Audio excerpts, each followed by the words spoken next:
Brilliant. Good morning, everyone, and welcome to this Future Influencers webinar. I'm John Wilson, Head of Technical at Dalriada, and I have the relatively easy task today of chairing the webinar. I will get to the speakers presently, but just before I do that, a little bit of housekeeping.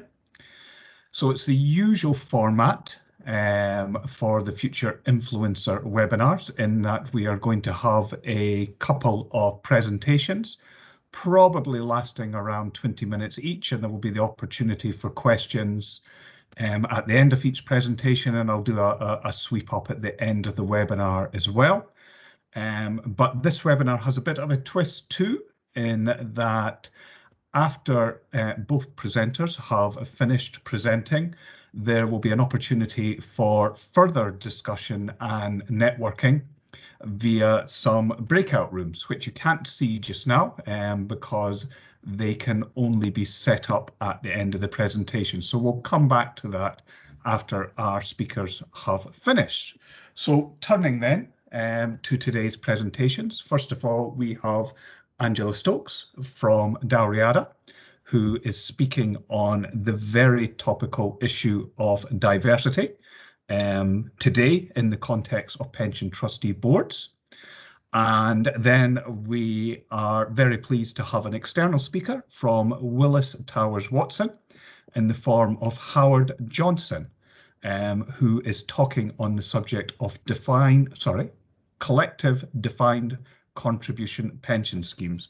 Really looking forward to this one, in particular because there was a survey just yesterday, I think, suggesting that there is actually quite a bit of interest in these sort of third way pension schemes beyond just the Royal Mail, who were the entity for which new legislation was primarily introduced. But Howard will be speaking after Angela, and I will pass over to you now. Okay, thanks, John. So good morning, everybody.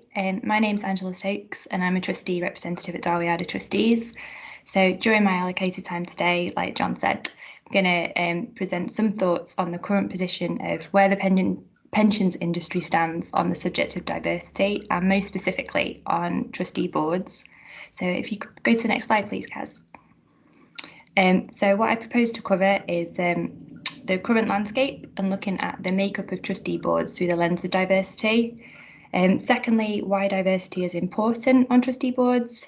3, how schemes can improve on diversity. And 4, given my position at Dalriada, considering how professional trustees can play their part. So next slide, please, Kaz. So diversity plays an integral part of the pensions regulator's 21st century trusteeship model. And it's fair to say that the pensions industry as a whole is lying stubbornly behind other industries on the subject of diversity and inclusion. In particular, recent research has shown that pension scheme boards are still falling behind the corporate world in terms of gender diversity. And I don't think many people would be surprised to learn that research conducted by Aon concluded that the average UK pension scheme trustee is male and middle-aged. And further research in March 2020 from the Pensions and Lifetime Savings Allowance found that 83% of trustees are male, a mere 2.5% of trustees are under the age of 30. And only 5% of boards have more than 50% of female trustees. And so I wouldn't like anyone to take from this presentation a message that middle-aged men are anything but capable and welcome members of trustee boards. It's absolutely not the message here, but the intention is rather to draw attention to diversity on boards and the notion that people from other backgrounds and age groups can make equally as valuable contributions alongside middle-aged men on boards. So moving on, as demonstrated in the research results here, gender is often the most commonly monitored diversity characteristic. However, taking the characteristics listed in the Equality Act 2010 as a foundation, what about ethnicity, disability, opportunity in education, sexual orientation, to name but a few more? So the Act has been in force for the best part of 10 years, and as an industry, suggests that we should look to include those characteristics into our diversity monitoring as well. There is little data available on trustees' ethnicity, but I don't think it would be too bold to guess that representation from Black, Asian, and minority ethnic individuals is likely to be low. And likewise, without data, it's difficult to be certain. But again, from experience, I'd hazard a guess that representation of people not in managerial or leadership roles within the sponsoring business is likely to be low on trustee boards. And this clearly doesn't reflect the membership of UK pension schemes, especially given the introduction of automatic enrolment in 2012, meaning that more of the workforce than ever are in active membership. So next slide, please, Kaz. So if we reach the conclusion that the trustee boards are not diverse, it does lead to the question, well, should they be? And if so, why? So for pension schemes responsible for making complex, often time-critical decisions about the money that they hold. And they're responsible for vast amounts of money, multi-millions, billions of pounds. So as a result, the effectiveness of a trustee board is fundamental to the successful management of the pension scheme. Research, as I've pointed to earlier, repeatedly shown that gender, ethnic diversity, inclusion, performance are correlated. A diverse board of trustees with complementary skills and inclusive decision-making processes is better positioned to consider new and emerging opportunities and risk, compared with a board dominated by one or two loud voices, or where the board all approach issues from the same perspective. So the pensions regulator also recognises that there's a strong correlation between gender diverse trustee boards and those boards scoring highest in the measure of quality governance. One of the trustees' fiduciary duties is the duty to act in best interest of scheme members. So to achieve this, it's useful to put oneself in savers' shoes to better understand financial needs and priorities, and this generally leads to better outcomes. So as I've already alluded to, scheme membership is increasingly more diverse than currently reflected on scheme boards, so it makes sense that that's reflected within the trustee boards. Many boards will have had recent discussions regarding investment beliefs and approach to integrating environmental, social and governance matters into decision making. And diversity is a key part of the social and governance pillars of ESG. So if boards are considering this area for investment, it begs the question, why would it not be rolled out across everything else that the board does? And indeed, on the subject of investment, trustees have been championing asset diversification as a risk management tool for years. So why wouldn't it be a benefit to extend this to people as well as asset classes? Another issue as to why it's important is unconscious bias. And unconscious bias is when we form opinions of people based on our preconception or social stereotypes. And as the name suggests, these opinions are often formed without us even realising it. It's based on previous experiences, upbringing, a number of other factors, and we naturally gravitate towards people like ourselves. It's hard to admit it, but such biases do exist in all of us, and vary significantly based on our age, gender, ethnicity, and sexuality. And the result of such unconscious biases is that we choose people like us to join us, which often leads to groupthink mentality, because people by and large seek to avoid conflict. And so by including people like ourselves, it's so much easier to strive for consensus and keep the peace and just go with the minority view. Well, that does sound like a pretty harmonious way to run a board, and while it may lead to a fairly non-antagonistic board, such a board composed of very similar individuals is likely to result in those people sharing similar unconscious bias, which will impact on their decision making. Whereas a board made up of a diverse group of people from different backgrounds is likely to lead to more impartial decisions and sometimes arguably more effective decisions. It'll work for higher level decisions too, who setting DC default funds or devising ESG focused investment strategies, all of these things that are beneficial to a scheme. It's helpful to have challenges to the status quo to find new ways of doing it. And finally, on this slide, outside of pension trusteeship, there's a strong business case for increasing board diversity. And there was a report in 2018, Delivering Through Diversity, that found that companies in the top quartile for gender diversity on their executive teams were 21% more likely to have above average profitability than companies in the fourth quartile. So that's, I would say, food for thought for trustee boards looking to make a positive impact by diversity. So next slide, please, Kaz. So judged on what I've just said, so far, not so good for pension schemes overall. We've figured out that boards are more often than not lacking in diversity, and that diversity brings benefits that the boards might be missing out on. So what can be done? Well, the good news is there's plenty of things that boards can do, and sponsoring employers can assist with that. So if we just having a look at the quote on the slide there, diversity is not a tick box exercise. Simply recruiting someone to fill the criteria of gender, ethnicity, age on the board is going to have next to no impact if you don't embrace and encourage their contributions. It's important for boards to buy into this importance of diversity and recognise the value that people who may not be like you can bring to the board and encourage their voices to be heard, even if what they have to say is not necessarily in step with previous decisions taken.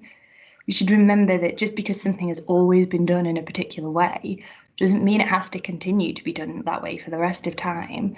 It's valuable to kick the tires every once in a while and just to ensure that what's being done would not benefit from a different approach, or even, rather than a radical change, just a little tweak here and there, which new voices can help to find such a little tweak. So what can be done? True diversity on the boards is not going to be easy, but it's not impossible. So I've set out on the slide here some actions the board can take. So the first thing is start a conversation about it. Events over the past year, such as the prominence of the Black Lives Matter campaign, have brought diversity and inclusion sharply into focus. So boards should take this opportunity, join the conversation and discuss what diversity and inclusion means for them and the member interests they represent. They can review board membership and identify gaps, and that can be a good place to start. Secondly, drafting a diversity and inclusion policy, and if you don't have one in place, create one. A good starting point is maybe to consider the approach taken by the sponsoring employer and how they approach diversity in their corporate culture and looking to align those two. Thirdly, reviewing the recruitment process. So when drafting any recruitment literature, inviting nominations, be sure to adopt gender neutral, inclusive language. So chair or chairperson instead of chairman, please. Highlight backgrounds that would be valuable to the board. So expressly encourage applications from diverse backgrounds. Write on the application, not only are people welcome to apply, you want them to apply. Often sponsoring employers can have a role to play in suggesting candidates, particularly for the employer nominated ones. So seek to discuss potential candidates with the employer before the employer approaches them. See whether the net can be cast a little wider to cover other groups from diverse backgrounds. For example, consider if there are areas of the business where trustees are not usually sought. For example, roles that are typically carried out by younger people or those from non-academic focused backgrounds. And whilst people may not have specialist financial or pensions knowledge than those in head office type positions that they might possess, it's important not to underestimate other knowledge people can have that can be valuable. For example, in terms of encouraging member engagement or technological advances or just encouraging people to save. It can also be helpful in the recruitment process to review blind CVs to avoid unconscious bias, avoid. So removing names, ages, job titles, and also in terms of have a selection process rather than an elective process, because members also have unconscious biases, so they may be inclined to vote for a person that they think typically looks like a trustee rather than an alternative diverse person who hasn't been a trustee before but would make a great one. So The fourth way in which pension schemes could look to improve is training. So trustees often have technical training throughout the year to help them with things that may be new to them or they need a refresher on. So include with this training for soft skills. And diversity and inclusion can be included in the annual calendar. For example, unconscious bias training. Fifth, diversity doesn't stop with the constitution of the board. Incorporate diversity and inclusive policies across the pension scheme, across the trustee board. So bear in mind diversity and inclusivity of advisors, stakeholders, as well as advisors and companies in which the scheme invests. And finally, embed diversity and inclusion into governance processes of the scheme. Again, by encouraging diversity, I'm not suggesting that boards should throw away all of the value that the middle-aged male trustees, as counted in the research, bring to the boards. They too count towards diversity and are just as important a group to represent as any other. The important thing, I think, for boards to do is to have diversity embedded into the approach so that they actively seek out other views and backgrounds to challenge the consensus, not in a deliberately antagonistic way, but as a constructive and valuable approach to decision making and often to innovation. And in terms of this improvement on the trustee board, if you're struggling to recruit diverse trustees to join, because it can be a time-consuming and onerous task, there are other ways that the board can look to consider taking member views into account, for example, roadshows and surveys, and getting some kind of engagement that way to listen to other people's views. Next slide, please, Kaz. Yeah, so what about professional trustees? I don't think I could do the presentation about trustee boards without bringing a little professional independent trustee element into it. And the good news is that the professional trustee market's growing and seeking to recruit individuals from a variety of pensions backgrounds, be it administration, pensions managerial, actuarial, legal, to name but a few. Trustee companies are recognising the value in building teams and collaborating across their businesses to provide well-rounded independent trustee services. And it's becoming more common for trusteeship to be considered as a career early on, rather than the notion that independent trustees are retired industry veterans who dip in and out of trustee business on non-golf days, which is a terrible stereotype, but just a slight exaggeration. Recruiting young pension professionals from different parts of the industry is a really effective way that professional trustees can seek to diversify and encourage younger voices to be heard, and recognising the contribution that they can make in relating to perhaps younger demographics and encouraging saving. And so at Dalriada, diversity is valued, it's promoted, and we have our own diversity and inclusion committee to promote that within the business. Individuals are hired from a range of professions and from various ethnicities, age groups and backgrounds. We've got a successful graduate programme which offers those starting off in their career to build a career in trusteeship and pensions from the start of their careers. And on our client teams, we seek to make a mix of backgrounds to ensure that where Dalriada sits on a board or takes on sole trusteeship, there's sufficient diversity to challenge and consider alternative views before reaching a decision. Next slide, please, Kaz. So just to wrap up what I've said this morning, trustee boards are currently falling behind in diversity and inclusion. Diversity on a board can bring value does bring value for schemes and the way they're managed. I've highlighted some actions that boards can take to increase diversity, and finally I touched upon the role that professional trustees have to play in promoting diversity. So I hope that this brief presentation has given you some food for thought, particularly when schemes you're involved with are considering appointing new trustees to the board. So thanks for listening, and I'll hand back to John now. Thanks. Okay, thanks very much, Angela. I'm just doing a quick look at the chat box and I don't see any questions coming in yet, so just a reminder that you can post your questions just using the little conversation icon hopefully at the top of your screen. But in the meantime, really pleased to welcome our external speaker, Howard Johnson from Willis Towers Watson, who is speaking on the subject of collective defined contribution schemes. A presentation I'm really looking forward to, Howard, because I think for a while that maybe a lot of people have been quite dismissive of CDC as a bit of a change in legislation, which is akin to shutting the barn door after the horse has bolted. But I mentioned at the outset of the webinar that the latest studies I see suggest that there is actually a lot more interest in this scheme design from entities other than just those who called for changes to UK legislation. So over to you, Howard. Thanks very much, John. John, how long have I got? Do you want me to try and finish at 11? I know we had a bit of a timetable. Absolutely not, Howard, but please finish your presentation. We have until 11:30, but please do cover all your slides. Okay, thanks, John.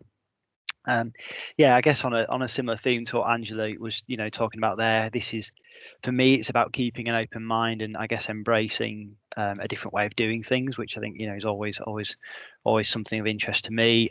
In terms of collective DC, I'm going to just admit I'm not an expert on this topic. We do have experts within Willis Towers Watson, and I'm afraid I'm not one, but I am interested in them. So I just thought I'd do a presentation on it today, and I guess bring people up to a level of understanding, yeah, I guess we can also discuss as a group any questions that come up. I may not know the answers, so I might have to defer to others in the room though. Kaz, do you mind moving on to my first slide, please? Thanks. So in terms of things that I'll cover today, so just a couple of slides on what a CDC or collective DC pension is, what the attractions, what it looks like. We'll then talk a bit about the Royal Mail case. So this is the one that's kind of working its way through, and hopefully will be the real first live example of collective DC, either later this year or early next year with some luck. And talk a bit about pros and cons and some other comments and kind of where things are currently at with CDC. So if we move to the next slide, please, Kaz. So in terms of some of the attractions, I've just listed a few here. So I guess these are attractions that I guess try and address some of the issues that have been faced with DB and DC pensions over the years. And first of those is in relation to cost. And cost for collective DC would typically be fixed and set at the outset of the scheme. So, for example, the Royal Mail one, we're talking about a 15% of pay level of contribution in order to get the benefit in that scheme, and that's shared between the employer and the employee. So that's set in a fixed way, and I guess the variable in collective DC is then the future level of benefit that is received. The number two is that the scheme would provide a benefit in the form of a pension. So then you don't have this risk of running out of money like you would do in a drawdown scenario that members would go for in DC. And it's also much simpler, so there's not all those investment choices and kind of retirement. How do you draw your benefit when you retire? Those sorts of choices are not needed in collective DC. It's just paid out as a pension on retirement. And then this third aspect is that you've got this kind of fundamental idea of pooled risk going on, a bit like you do with the defined benefit pensions, where the money's held in a big collective pot, amongst all the employees, and then that those risks are all shared among those members of the scheme, and that allows a bit more investment risk to be taken, which is beneficial, and also for volatility to be smoothed out between members and over time, so you can pay a more stable level of benefit. Can you go to the next slide, please, Kaz? In terms of what a collective DC pension looks like, so you've got contributions being paid by the members and employer, and then that goes into a collective kind of bucket of assets, and that would be held under a trust arrangement. And then those assets are then invested, and then you pay out benefits, and that's, as I said earlier, paid out as a pension. And then the key variable, the main lever that there is the level of pension that is paid out over time. And the idea would be that you would have an expected level of pension increase, and that pension increase can vary over time depending on how the funding level of the overall scheme is doing. Move to the next slide, please. So we've just got a comparison here of the main types of pension that we have. So traditional DB on the left in the table, and then individual DC on the right. So the kind of ones we're very familiar with in the industry, and then collective DC in the middle. And we're looking at the kind of key areas of contribution levels, target returns, and benefits. Kind of the three really key areas for determining the pension benefits. So in terms of employer contributions, so traditional DB, obviously you have the issues that contribution level is very varied and has gone up, significantly in more recent years. And as well as contributions for accrual of benefits, there's obviously deficits that then need to be funded by the employer if those arise over time. Obviously been a major issue. In terms of individual DC on the right, those contributions are fixed, and collective DC is the same as DC in that that level of contribution is fixed. In terms of target returns, so DB, typically those returns are quite low, particularly now in the regulatory environment we face. And in a DC, you'd have typically a very high investment return target for most members in a default fund that then would lifestyle down, and then a relatively low target return in retirement. Obviously, that depends on whether the person goes into a drawdown situation and what they choose to do with that. But typically, that's what we've seen in the past, and many members will still do it that way. Whereas collective DC allows a higher level of investment return over both the accumulation phase and also decumulation to be targeted, which due to that sharing of risk. And then in terms of the benefit, traditional DB, you've got effectively a guaranteed benefit with a kind of fixed level of pension subject to any increases. Individual DC, you'll either have a guaranteed kind of fixed level if you've bought an annuity, obviously very expensive to buy annuities now, versus a variable income if you go for a drawdown approach. Collective DC is a bit different. It's as I've said, it's a bit more like a pension, where however that pension can receive variable pension increases over time, depending on how the funding level of the overall pot is doing. I can move to the next slide, please, Gaz. So this is just a bit of a look at the first example of collective DC that we're seeing in the UK. This is the Royal Mail scheme, so we've been closely involved on this and kind of receiving information about it. This is all public as well, and it's going to be really interesting to see how this goes when it comes out. I'm quite looking forward to it happening. A lot of things are already in place, and the regulations are being developed. In terms of how it will look, so the level of contribution, as I mentioned earlier, about 15%, so not that high relative to DB, and I think there'll be many people in DC who are contributing at this level, combined with their employer. In terms of the benefit, it kind of looks like a bit of a DB type benefit. What will get paid, so it's a 1/80th of pay based on a career average type arrangement, and payable from age 67. And there's also a spouse's benefit payable. And the pension increases is the bit that kind of is the more interesting, in that the pension increases will vary depending on the best estimate funding level of the arrangement. So the idea is that it will target CPI plus 1%, so a pretty healthy return of increases over time. But if actually the funding level of the scheme suffers and isn't doing as well as expected, then that's a lever that can be kind of pulled, and that can reduce that level of increase going forward. And actually, even if things go really badly, then actually pensions, there is a provision in the rules of the scheme where there could be a reduction in pension, and if that is severe, it would have to be smoothed over several years. Hopefully very unlikely, but that's in there as a provision. And the investment strategy of the scheme is also specified in the rules, and we can see here a little chart at the bottom that just shows in the early years, when the kind of average membership is young, there would be 100% return seeking allocations, so high returns expected, and then you've got a kind of ratcheting down of the risk down to a very de-risked position between the ages of 68, de-risking down to the age of about 90, when effectively the whole fund will be invested in a very, very low risk way as kind of it significantly matures over time. Move to the next slide, please, guys. And This slide is just trying to show why collective DC is potentially better than individual DC plus buying an annuity, and it's all about this targeting of higher returns certainly over years where the member's retired. So we can see the yellow dotted line here. So we've got on the left hand side expected investment returns or target returns, and then we've got the member age along the x-axis.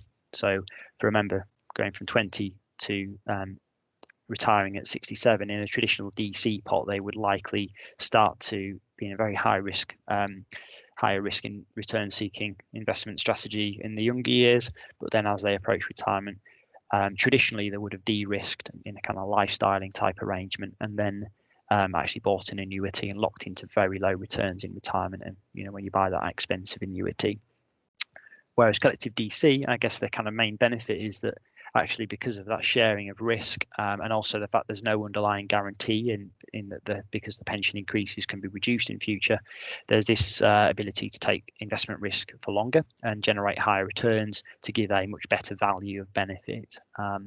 That's the idea. So we can see that kind of the shaded purple area where those extra returns are provided compared to traditional DC and annuity. Can we move to the next slide, please, Kath? So a few kind of pros and cons. So there's a survey here. I have to admit, I don't particularly like the way this question was asked, but fundamentally, members, if you ask people the question, do you want a kind of guaranteed regular income on retirement, or do you want something that could run out? Unsurprisingly, people say they want the guaranteed income for the rest of their life. However, that's what the 60% of the answer was. And at the bottom, though, that kind of sounds like an annuity. That's basically what an annuity does. However, we actually see that in 2019, only 11% of people who retired with a DC pot purchase bought an annuity. So that may be because there were some small pots there and they were taken as part of a tax-free cash lump sum, but many of those will have had enough money to buy an annuity, but they just chose not to because the value of that was likely to be so poor. So there's kind of a bit of an inconsistency there, which is why I think collective DC could play a role in filling that gap, in providing people that pension type benefit that's payable for life. Although got to appreciate it's not guaranteed as such, but it would be expected to play out in a positive way for them, and perhaps result in a few more members getting their wish of that type of benefit than is currently the case. Can we move to the next slide, please, Kaz?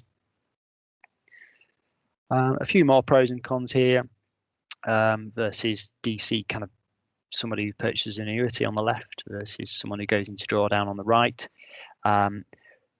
The first one we have is with an annuity under DC, with annuity purchase, it's insured, it's guaranteed. However, collective DC and drawdown, you can aim to get to invest for higher returns and get a better benefit on average, but there is risk there. DC annuity versus collective DC, you've got an annual income for life, so there's no need to make drawdown decisions, which I think, as an actuary, I'm kind of not too, it's not something I'm totally looking forward to either making. Is some quite challenging decisions there, and I think most people frankly don't want to have to make those decisions. So collective DC resolves that issue. But obviously drawdown has a benefit in that you might be able to withdraw at a higher rate when you're younger and you expect to spend more, and then you could reduce that over time as you spend less in older age. So you've got some benefit of that. Next one down, there's no investment decisions, which we've already talked about a bit. DC drawdown, you'd manage your own money, and as I say, some people would look forward to that more than others. And the issue that I think the big one on the bottom left is around annuities. You're really paying to pass that risk to the insurer. You're getting that guarantee, but it comes at a very high cost. Collective DC, you get that benefit of shared risk with other people, but not at that kind of same level of cost. So it's a bit lower risk than going into drawdown, because you're sharing that risk, but actually, you could still expect to get a good benefit for the given price that you're paying for your contributions. So going to the next slide, please, Caroline. I think we're getting there now. this is just the last slide in terms of kind of where things broadly are. And it just shows that over the last 2 or 3 years, there's been some real developments kind of from when this was first brought forward by Royal Mail and the union. It's actually passed into law now, and over the kind of remainder of this year and next year, we'll see regulations formed, and actually the Royal Mail scheme being the first example. And I think the kind of really exciting thing is actually when this can open up to more to master trusts, because at the moment collective DC is probably most attractive to employers with 5,000 or more members, we think, and people who don't tend to move around, for example. You kind of need those laws of large numbers to work, whereas when you have a master trust set up, so actually employers can go into these arrangements without having to have all the supporting governance and the kind of numbers of members involved, that could be, make this far more accessible for many different employers. And I think we talked about kind of the barn door being, the horse is already bolted. But I think if we reach a point where actually DC pension provision, we're kind of seeing evidence of that not meeting member needs, and employers start to look at alternatives. If these master trusts are set up and they're accessible, I think there could be a real attraction for it. And I guess, my ask would be that those on the call, whoever having conversations around plan design with employers, I guess we just as an industry need to try and keep an open mind to these sorts of things. It's also just very interesting, exciting to see innovation in this area. So those are the slides I intended to cover. I don't know if we have any questions have come up, John. Yes, we do. Question has been posted. For the Royal Mail example, do you know if the investment strategy is based on average member age? So in reality, the intention is to never get to the significant de-risk position, assuming it remains open in the long term. So, yeah, I think it's based. It's always based on past service. So there's no assumption that it will remain open in the future, and therefore. But I think that's the answer. It is based on current member ages in the scheme. So the lights have just gone off here. So yeah, it's based. I think it's based on the current membership of the scheme. So I guess there'll be, as that. Yeah, ideally you'd have a new kind of fresh flow of members coming in, and that would just help to kind of really, I guess, give you that real benefit of that shared experience. But yeah, I appreciate if you get a scheme that closes and you get that kind of maturing, I guess, as the de-risking happens, and you get like a dwindling pool of members, I suppose that could be where you start to see some issues arising, and I guess at that point. I don't quite know what happens, if I'm honest, when you get down to those really small numbers of members at the end, and there could be kind of more volatility. But I think if these things were to stay open and kind of stay stable, that would be the way it would seem would work most effectively. Okay, and just another one around just the type of employer that might be attracted to this sort of pension scheme design. And whether it might be a little bit kind of sector specific. So we have the example of the Royal Mail. We're obviously moving away from traditional defined benefit. And my understanding was that the members of the scheme were kind of saying, well, what we want in terms of workplace pension arrangements is effectively to have a continuation of a wage in retirement. So maybe, what we might see is a bit interest in this type of design from particular type of industries where they have members who are similar, saying not interested in freedom and choice. What we want is just some form of certainty and income in our retirement in the same way that we did in our employment. Yeah, I think you probably described it well there. Would be my take on it. Yeah, it's I think in terms of I think the utilities and industrial sectors are kind of ones where initial conversations we've been having employers, those are types of industry where we've seen initial interest. But it wouldn't surprise me if unionised industries where perhaps DB schemes haven't been fully closed yet could be ones where that's more likely that there's more likely to be early interest as well. But yeah, I suppose also ones where if you've if you've got relatively stable employees, so people aren't moving around a lot, would seem most effective.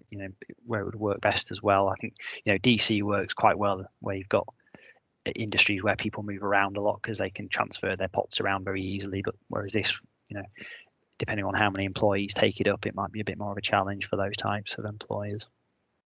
Indeed, yeah. Thank you. I mean, that was really interesting, and I know it's a conversation that I think I would like to continue. And assuming we can get all the technology right, I think there will be an opportunity for that. Because I'm looking to Caroline now, who should tell me that there are some breakout rooms that we can go to for further discussion and a bit of networking. Kaz, could I hand over to you? Yes, I shall just set up the breakout rooms now. So there will be 4 breakout rooms, and I'm just creating the rooms just now, so it should automatically put you into each of the rooms. So I'm just doing that now.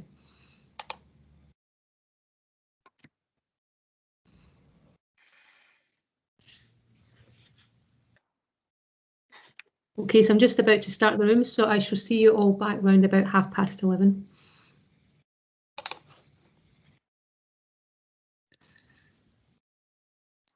Right. Okay, I'm assuming the technology has worked. Yep, they're just beginning to open, so it's just doing that just now. It's just been a little bit slow. There we go.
Here we are.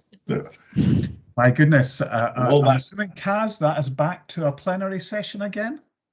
Yes, it is. We all seem to be back. So how did the breakout rooms work? Did they all work okay? They did, yes. It would be useful as we discuss, Kaz, and for future sessions if we had the opportunity maybe to move about a little bit. But yeah, good discussion within my own group, particularly around collective defined contribution, and kind of feeling that there's a bit of a wait and see here, see what happens with the Royal Mail scheme, which is the kind of flagship scheme for CDC, and if it's successful, then perhaps other organisations will follow. So I do hope there was an equally good debate in other breakout rooms on that topic, and also on diversity and inclusion. I'm not seeing anything else in the conversation box, Kaz, so I'm assuming it's just down to me to wrap up? Yes, that would be great. Thank you. Well, with a nod to the technology, it was wonderful that it went without a glitch. A thank you for everyone who attended, and a special thanks to Angela and to Howard for two excellent presentations, both really timely and really instructive. Thank you again, everyone, and I hope to see you at a future event. Have a good day. Bye. Thank you. Thanks very much, everyone. Thank you. Bye. Bye. Bye. Bye. Thank you.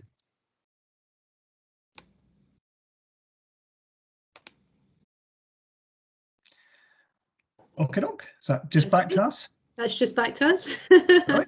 Cool. It went Good. well. It went No, well. I that's mean, were you in one of the breakout rooms, Kaz? I had Pete in mine.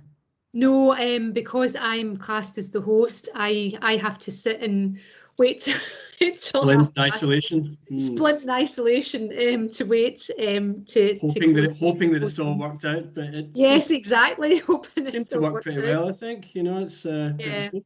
Yeah.